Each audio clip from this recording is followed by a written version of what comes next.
बुलढाणा जिल्ह्यात मकर संक्रांतीच्या सणाला गालबोट लागल्याने पुन्हा एकदा नायलॉन मांजा किती घातक असतो हे समोर आलंय।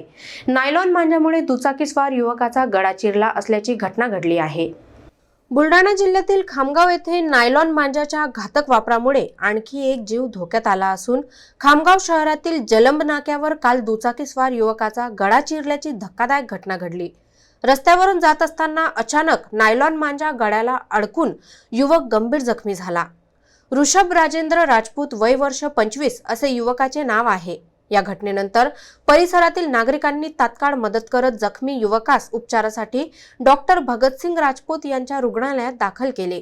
वेळेत उपचार मिळाल्यामुळे युवकाचा जीव वाचला असून सध्या त्याची प्रकृती स्थिर असल्याची माहिती समोर आली आहे।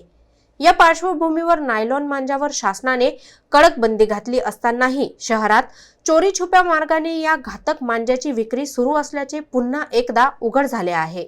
नायलॉन मांजामुळे यापूर्वीही पक्षी, पादचारी आणि दुचाकीस्वार जखमी होण्याच्या घटना घडल्या असून तरीही विक्रेत्यांवर ठोस कारवाई होत नसल्याने नागरिकांमध्ये संताप व्यक्त केला जात आहे।